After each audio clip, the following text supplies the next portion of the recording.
Hello, Lowell. This is Bill Garr. I'm the CEO of Lowell House in Lowell, a recovery agency for the past 46 years here. And this is the 6th episode of Recovery Matters. And now I can call it the award-winning Recovery Matters because recently we won the LTC Award for the Best New Show. So we are keeping up with the tradition of interesting shows about addiction and about recovery and about our field in general.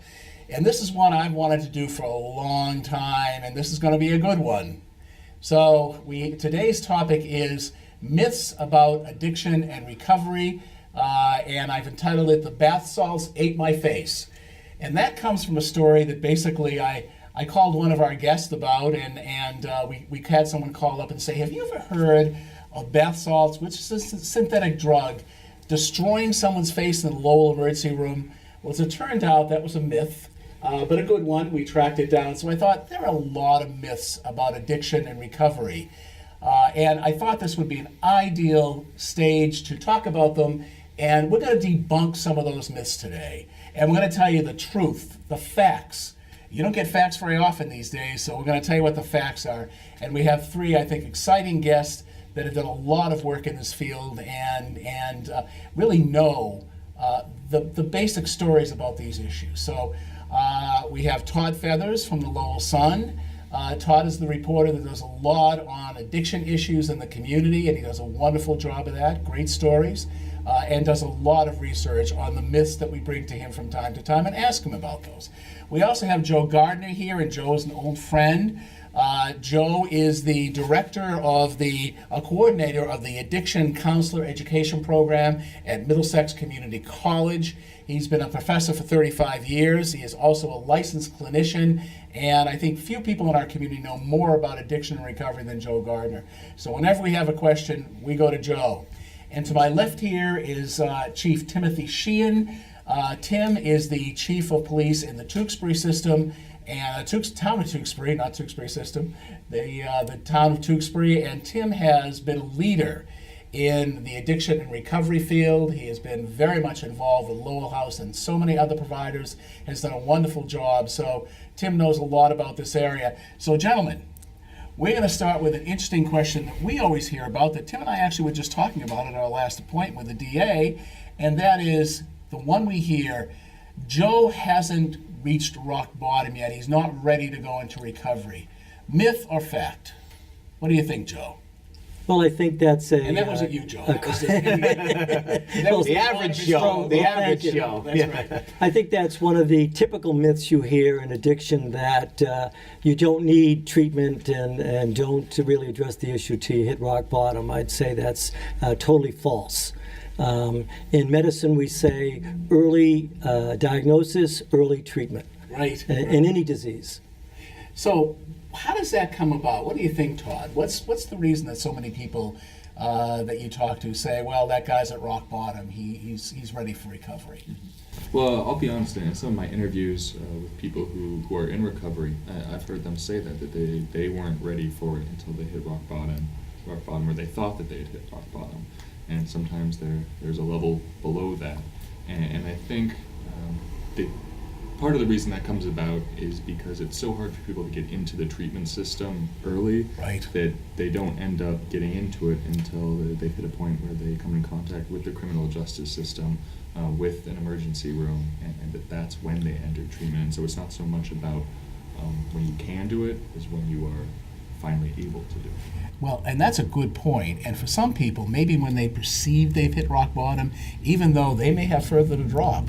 So Tim, what do you find in that? Well, it's interesting that Todd said that, because I've had a number of parents come up to me at education events, at opioid or addiction education events, that have indicated that their interaction with one of my offices or my agency was the beginning of their life saving. That at that particular time they determined that they never foresaw their life heading in that direction, and when they interacted with the police, they were able to get treatment and started working towards recovery. But I can tell you from my own personal experience, as a representative of the Lowell District Court Drug Court team, that I believed going in that somebody wasn't going to get recovery until they were ready, but I don't believe that anymore.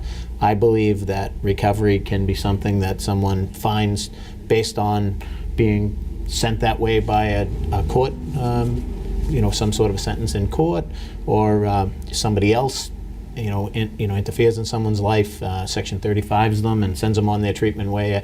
I believe treatment can come and recovery can come now multiple different ways. So I believe it's a myth. I believe that recovery can come even when someone isn't ready to have it.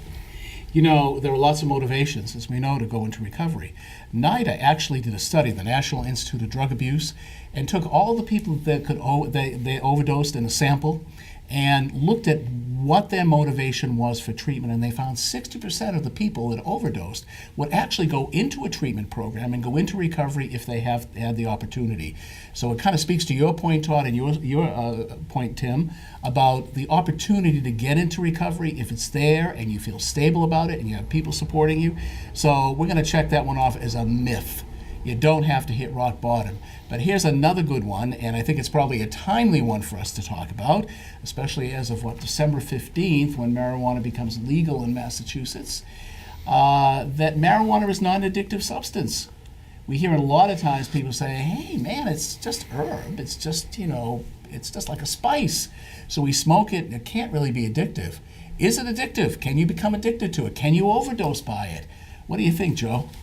Oh, I think there's enough clear studies that it's a psychoactive chemical that influences your brain, your reaction time, particularly when driving. And my concerns about the change in the law is the lack of education. So the legislature is certainly moving forward, as our police departments, but I think public schools need to really address this issue also. Right. It's a major piece around prevention, because all the studies show, again, NIDA studies, National Institute of Drug Abuse, show significant high schoolers consider marijuana not a drug and alcohol not a drug. So it's very interesting. How have you found that, Tim? Do you find a lot of people are basically, and you also have the issue of impaired driving too with marijuana? Yeah, we have a different set of concerns, obviously, but a very concerned relative to the legislative change legalizing marijuana in December. But obviously our position as law enforcement is that we're really not in a position where we're ready to deal with this at this particular juncture. There's no way for us to determine a level of impairment when people are behind the wheel that have been obviously smoking marijuana. And all the research that I've done relative to it show that it is an addictive substance. All the education that we've provided, prevention education that we've provided to our school-age students when we've brought in people that are in recovery or in long-term recovery, or famous individuals that played for the New England Patriots, some of the football teams, basketball teams like Chris Herron. They all started out with, all I did in high school is just smoke weed and drink. That's all I did. And for some individuals, and I don't believe not every single individual that smokes marijuana, it's going to lead them to a life of opioid issues or anything like that. But for those that can't control that or are always looking for something bigger or better or stronger, it's obviously going to present a problem for them. But like Bill said, the biggest problem that we foresee not only is the issues that surround the derivatives, like the gummy candies and the brownies and stuff like that being left on the counter for kids and children to be exposed to, but also things like we've already experienced in my community. We experienced a horrific explosion associated with the extraction of the THC from the marijuana plant. And THC is what? THC is, basic. The doctor can probably describe it otherwise, but it's the active ingredient inside marijuana that actually, it deals with the level of impairment that you have. But in that extraction process, it's a very volatile situation. And now, in December 15th, that extraction process will become legal, like everything else. And I'm fearful that we may see more and more of what we saw with that house explosion for people, because that honey butane oil, or that honey oil, the way that it's referred to, is a much more potent product that people, obviously have an appetite for. So we're hoping that we don't see any more of that, along with the fatalities associated with impaired driving. So especially since they grow their own now, 12 plants? That's a lot of marijuana. Sure is. That's another concern as well. That we live in a part of the country where you can't grow year-round, and people are going to want to unless they grow indoors, and growing indoors, that requires a certain level of light, electricity, some things that will lead to house fires as well. So I think the fire department should have some significant issues upcoming with inside grows, the extraction of THC from the product, and along with all of our impaired driving issues and accessibility issues that law enforcement foresees. It's got a lot to think about. Sure does, yeah. So, Joe, a lot of people our age, looking back and have friends that say, "Hey, they all smoked marijuana. They all smoked marijuana in college. It wasn't that bad." Why is it going to be different now? Well, I think there's two changes in marijuana. One is the potency has increased significantly. If you look 40 years ago, the potency of marijuana, it was much less. And also, one of the big changes in any type of drug abuse is mixing multiple drugs together. So you see heroin now with fentanyl. Right. And you see marijuana mixed with many ingredients. So the days of getting a So potentially certificate. you get a joint from a friend that grew it at home. You don't know what's in it. Absolutely. There's no certification on the street, as we used to say. Right. So I think that's a major concern. Yeah.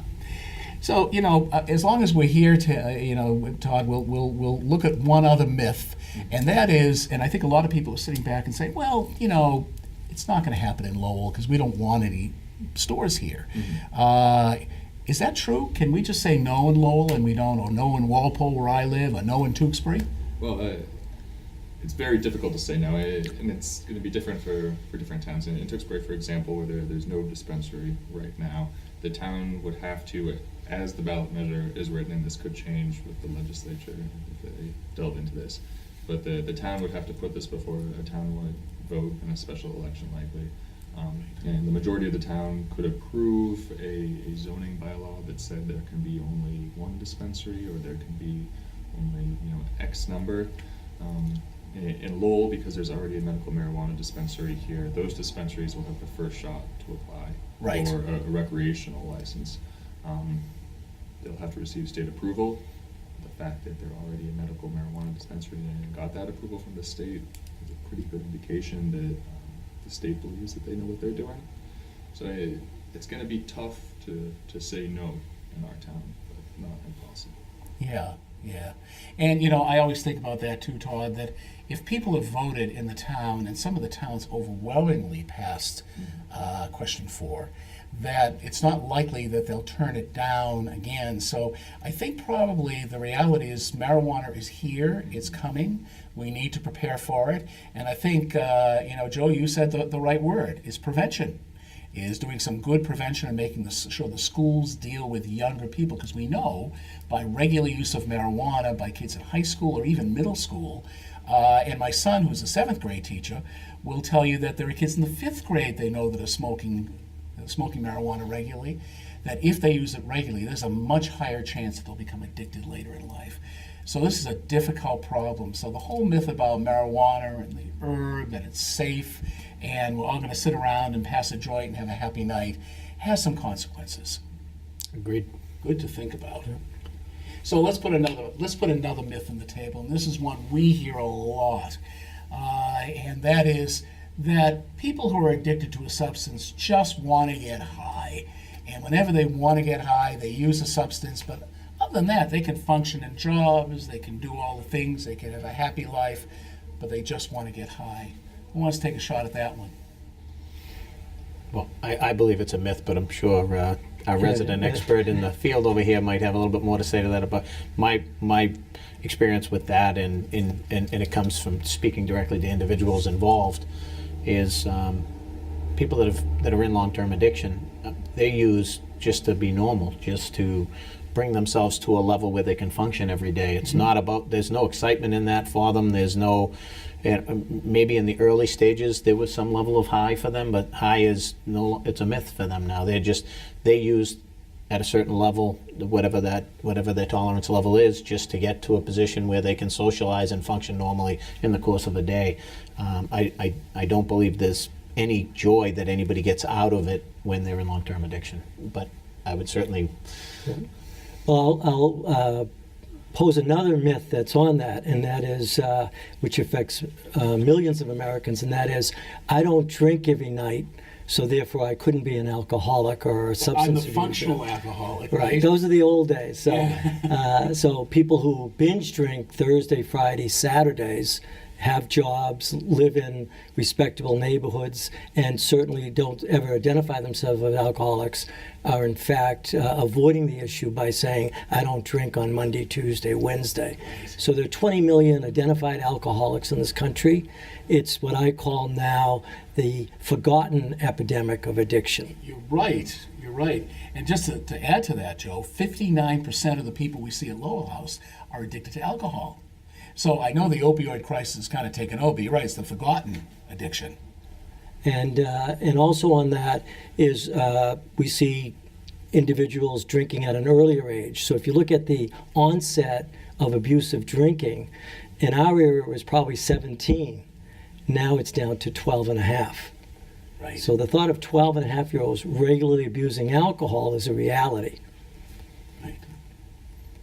So, sort of one that goes along with that is I can spot an addict a mile away. Okay, I know when someone's addicted, and I know when they're an addict. They all kind of look the same to me. What do you think, Todd? I think that one has been proven pretty categorically false. At least as long as I've been covering this topic, can't tell you how many living rooms I walked into in this area where parents have just lost a child. It's the most beautiful house you could imagine. Football stars, dancers, people who, if things had gone a little bit differently, would have been real pillars of our community. There are elected officials in this state who are recovering alcoholics, addicts. Many of them have children who are early in their recovery. I think, frankly, it's ridiculous to say that you can spot somebody who is an addict in my life. Yeah, it's interesting to see how they always portray addicts in movies, especially with the hood up and sort of as dark personalities. But we know so many people that have had addiction problems that come from nice families, families of all race, color, socioeconomic background. We had a great thing yesterday, and Todd, you were there, and of Kitty Dukakis, who had a really tough time with alcohol and diet pills at the time when her husband was running for president, and it was a very public recovery. But certainly a great family, the daughter of Harry Ellis Dixon from the Symphony. So a wonderful family, but it knows no bounds. No bounds. Has no jurisdictions. That's right. I mean, and we see it every single day, just like you. We're dealing with people that come from really good families that have gone to college with different age groups as well. I mean, we're focusing maybe on what a heroin or somebody that's using heroin or fentanyl would look like, but we have people that are addicted to painkillers that are in the workplace every single day that range in age from 18 to 65, 75 years old, and they're functioning every day. They're showing up for work, and they couldn't live without those painkillers. You know what I mean? So I think it's very difficult it's easy to identify somebody that's overdosing or somebody that has used a substance that has, incapacitated them in some way, shape, or form. But there's so many people out there, as we talked earlier, that are functioning alcoholics, functioning painkiller people that are addicted to painkillers, and people that are out there that are actually functioning that are addicted to heroin as well. So. Let's talk a minute about that, because I think that's an interesting topic. We get a lot of people that call. In fact, I had a call this morning from a well-known person in town, a friend, who said, my nephew has a problem. He drinks occasionally and binges and passes out. Now he's had a heart transplant, he has a bad liver, and he does that regularly about every 4 to 6 weeks, but he claims he never drinks at all in between. That suddenly he just decides at one point. And he's at work, he's working regularly, he holds a job. So can you do that? Can you be a functional alcoholic and hold a job and occasionally fall off the deep end? What do you think, Joe? Well, we just mentioned binge drinking there. Most of the medical research studies show that binge drinking is more destructive to your body than moderate drinking every day. Because of the impact on your liver, the impact on your brain. And this is the way many college students learn to drink. If you're a social drinker in high school and suddenly you go away to college, there's a lot of peer pressure to become a heavier drinker, maybe on weekends. And so we're seeing the amount of alcohol in your body. We're seeing blood levels of 0.38, 0.40. I used to think only the Marines drank like that. Wow. And now it's 19-year-olds. I'm amazed that you can do anything at that level. What's the legal limit? Well, I mean, and anything that, anytime we see somebody at those levels, because, with the legal limits that have been in place for the last number of years between 0.08 and 0.10 and whatnot, that's a level of impairment that suggests that you shouldn't be behind the wheel. But we've had individuals come in that are 3.3, 3.2, and we recognize that those are our individuals that are long-term, people that have been addicted to alcohol for a real long time, and they found a way to function. I mean, something personal that I don't often share is my father, God rest his soul, was a long-term alcoholic, and we had 8 children between stepbrothers and brothers in the house, and he went to work for 30 years, drinking while he was working, drinking on the weekends, drinking a case of beer, a gallon of vodka, and a gallon of wine in one sitting at Pretty night. high and whatnot. tolerance, yeah. And he found a way for 30 years to find himself to work, to raise a family and everything else. So it can happen. It can happen. Yeah. So it's a good question. A question a lot of people do ask us. Yeah. Uncle Phil, not Uncle Joe, drinks regularly, same as your dad did, same as my dad did, by the way. My dad was an alcoholic also, and I think he controlled it eventually. But believe me, on trips when he would work for a major company, he said in the morning, first thing he wanted was a drink. And so that's one of the good signs. Anyway, he raised a family, obviously, and did very well over the years. So can you be addicted to a substance and continue to function normally? Well, I'll just add to what's already been said. My father was an alcoholic who worked his entire life, drank regularly. He retired when I was 16 years old, and in a couple of weeks he was dead because of his disease. Yeah, I'm sorry. Sorry to hear that. Yeah, well, sadly it happens, and I think that you can function to an extent with your disease. I mean, you will meet people with addictions who are very smart, are very good at getting what they want. I think you all agree. But I don't think you can function in the long term. You're not functioning as your best self, and it's a very, very dangerous balance, and not something that we should ever say is acceptable. And you really wonder if they weren't drinking, what would be their level of accomplishment and able to do. I think some people are so dedicated to what they do, to their job, to their family, they do it despite having an alcoholic issue. So when we hear people come to us and say, well, I'm a functional alcoholic, my wife wants me here, but I don't think I really belong in a treatment program, we always say, let's sit and talk for a while and find out what you do and what the consequences of that are. Because sometimes, now we had someone in our drug alcohol education program. He said, I'm not an alcoholic, but I just happened to be at a Chinese restaurant and I ordered some Chinese food. I had a few minutes, so I did what I do when I have a few minutes. I had some drinks, and he got stopped with a blood alcohol level around 2. And so he was arrested and was in our DAE program. He was in treatment for a while, and I think got to realize that his drinking was much more of an issue than he ever thought it was. So we tell all you out there, if there's an issue and you think it interferes with what you do, and it's a regular issue in your life, come and talk to us. Come and talk to Joe. Or come and talk to Todd if you want. Talk to them. Yeah. So one more quick one, and this is one we hear so often, and that is, my doctor gave me a prescription of opioids. They're safe. I can use them. If my doctor knows, it's okay. What do you think? Safe? Not so safe? Well, in the addiction community, the reality is the majority of people in the United States actually use pain management medication appropriately. They don't abuse it. So I think that's important to state. Because of the media sometimes, or the tragedies, people assume the majority of people in this country abuse pain management medication. That said, the number of prescriptions that have been written in the past 10 years have significantly increased. Oh, amazingly. And the fact that we as a country use 100% of the Vicodin produced in the world right. is absolutely astounding to me.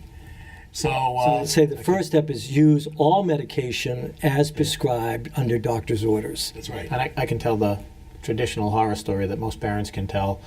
I'm petrified. I took, I've taken both my daughters to get their wisdom teeth out, and had after the surgery had them prescribed 20 Vicodin along with Tylenol or codeine in case the pain gets extreme. And I was like, shh, that's not going to happen, because I'm afraid of the fact that my daughters may use that substance and at some point or another become addicted to it. So there is an awful lot of times when pain medication like that, I feel strongly, should be prescribed in very small doses, and only prescribed when there is a need for it, because that's the accessibility there presents a problem for people who struggle. Especially with high school athletes. Yeah. That's become a major problem. In fact, there's a project in Lowell that focuses on high school athletes and pain management. So, and we've got lots of options for pain management. And I'd also obviously never mix alcohol with prescription medication. Please don't do that. It says it on the bottle, but not everybody always goes along If you with do it. that, you're lucky if you see Chief Sheehan and his staff. More than likely, you're going to end up in the morgue. Yeah. So, Another myth, Bill, we talked about is alcohol is a stimulant. So again, that's a myth, right, because alcohol is a depressant. right, it is. And lots of people think I'm going to get high and it gives me energy and all that stuff. Quite honestly, I have a glass of champagne, I'm sound asleep about 10 minutes later. So maybe age, I don't know. Well, last comments. Any other myths you'd like to throw out there? We can't talk about them today, but maybe on our next show we will. I just have a brief statement: early prevention and education. Excellent.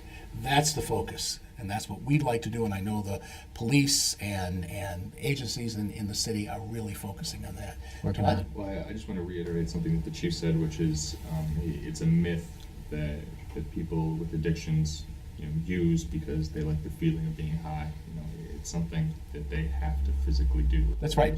And they will often say, the drug chooses me, I don't choose the drug. They're so disappointed in themselves when they do it. They And are. there's nothing that they can do to actually stop, and it leads to a whirlwind of mental health issues associated with that too. And they're ashamed. It is, yeah. Tim, any last comment? No, I just want to thank you for giving me the opportunity to be here, and just I wanted to say to Todd that at my father's situation, he had 18 years of sobriety before he passed from cancer, and he was able to do a lot of the things that he wasn't able to do for us as kids, for grandkids, because he had those years of sobriety. So it can happen, I guess. So. And thank you for sharing that, because that's how we bust the stigmas also. Yeah. And that's very important. Well, thank you very much. We have a very special show coming up next at our next time. We're going to talk about veterans and addiction issues around serving our country, and it will actually be dedicated to someone who loved Lowell, a fellow Rotarian, Wally Bayless. Many of you know Wally. We're going to dedicate that show to Wally, because no one loved veterans better than Wally Bayless, who passed about 2 weeks ago. So tune in next time. Thank you for tuning into our show, and thank you to my special guest. Thank you. Thank you for having us. And remember, recovery matters.